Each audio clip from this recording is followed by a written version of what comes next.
권리금 계약서 작성법 제2편은 제1편에서 다 설명하지 못한 권리금 계약 내용의 나머지와 특약사항에 관한 내용입니다. 권리금 계약이 완성되기 위해서는 신규 임차인과 임대인이 임대차 계약을 체결해야 하기 때문에 임대인의 의사가 매우 중요합니다. 임대인이 기대와 달리 고액의 월세를 요구하는 등 신규 임차인에게 예상치 못한 조건을 제시한다면 권리금 계약은 해제될 수 있습니다. 이때는 특별한 사정이 없는 한 현 임차인은 수수한 권리금을 신규 임차인에게 돌려줘야 하는데요. 이와 같이 받았던 권리금을 다시 되돌려주는 것에 대한 다툼이 발생하는 경우도 있는데, 이를 방지하기 위해서는 현 임차인이 임대인의 의사를 명확하게 확인한 후에 권리금 계약을 체결하거나 신규 임차인과 현 임차인이 먼저 권리금 계약서만 작성하고 본 임대차 계약을 체결할 때 권리금 계약의 계약금을 지급하면 됩니다. 신규 임차인은 권리금 계약 체결 시에 양도받은 영업 및 시설 권리를 구체적으로 명기해서 다툼의 소지를 없앨 필요가 있습니다. 신규 임차인은 비품과 시설물에 하자가 없는지 확인하고 하자가 발생할 소지가 의심되는 시설은 책임 소재를 명확하게 해야 되고요. 인수받을 고객 명단 그리고 거래처 등도 구체적으로 기재하고 내용이 많다면 별지로 목록서를 만들어서 첨부하면 됩니다. 행여나 현 임차인이 고객 명단을 양도한 후에 다른 곳에서 그 고객과 연결됨으로써 신규 임차인이 받은 고객 명단이 무용지물이 된다면 신규 임차인은 현 임차인을 상대로 손해배상을 청구할 수 있습니다. 하지만 목록이 구체적이지 않다면 이마저도 어려울 수 있고요.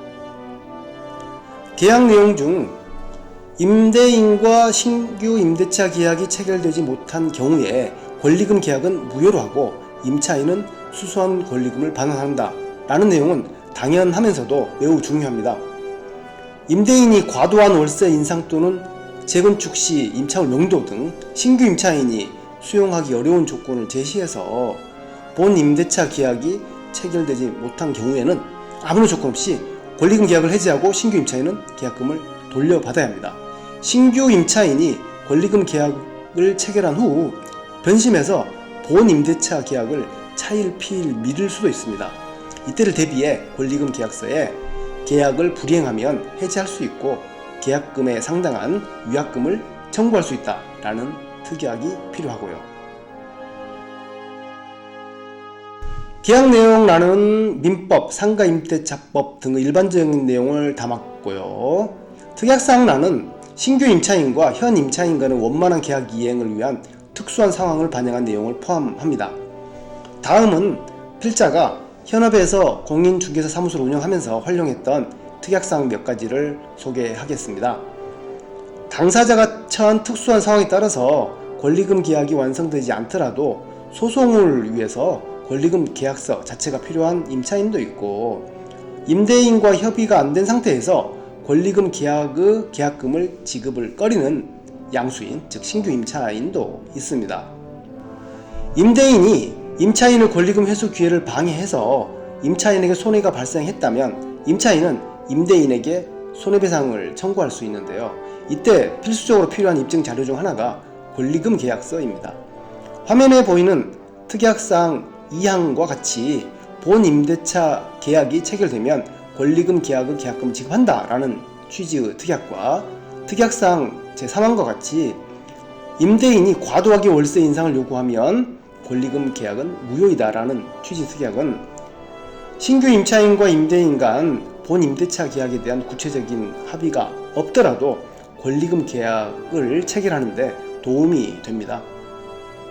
양도인, 즉 현 임차인이죠. 양도인이 권리금을 받고 근처에서 새로 영업장을 개설한다면 신규 임차인은 손해를 볼 수밖에 없습니다. 특히 미용실, 부동산 중개업, 학원 등과 같은 업종은 단골 고객 관리에 매우 민감한 업종이고요. 특약사항 제4항 양도인은 10년간 주변 10km 이내에서 유사업종을 영업할 수 없고 이를 위반하면 권리금의 3배를 배상한다 라는 취지의 특약으로 양도인이 근처에서 신규 임차인의 영업을 방해하는 것을 방지할 수 있습니다. 특약사항 제5항은 본 권리금 계약은 임대인의 동의 없이 체결되었고 양도인, 즉 현 임차인은 본 임대차 계약이 체결되도록 적극 협조한다라는 내용입니다. 임대인과 신규 임대차 계약에 대한 모든 조건들을 구체적으로 조율한 후에 권리금 계약을 체결한다는 것은 현실적으로 어렵기 때문에 실무에서는 계약의 중요한 내용만 확인한 후 아프트 계약을 담아서 권리금 계약을 체결하는 경우가 왕왕 있습니다. 특약사항 6항도 추후 발생할 수 있는 다툼을 없애기 위해서는 꼭 필요한 내용입니다. 권리금 계약의 당사자 중 한 명이 계약을 불이행했을 때 특별한 약정이 없는 한 상대방은 그로 인해 실제 발생한 손해액만을 청구할 수 있는데요. 하지만 특약사항 제6항은 계약 불이행으로 인한 해지의 위약금은 계약금이다 라는 취지로서 이 특약이 있을 때는 당사자 일방이 계약을 불이행하면 상대방은 계약금 상당액을 손해배상금으로 청구할 수 있습니다. 이번 영상 권리금 계약서 작성법에서는 권리금 계약서와 관련한 기본적인 내용 및 작성하는 방법에 대해 살펴봤습니다. 시청자 여러분도 권리금 계약을 체결할 때 위 내용을 참고해서 예기치 못한 불상사가 발생하지 않도록 주의하시길 바랍니다. 감사합니다.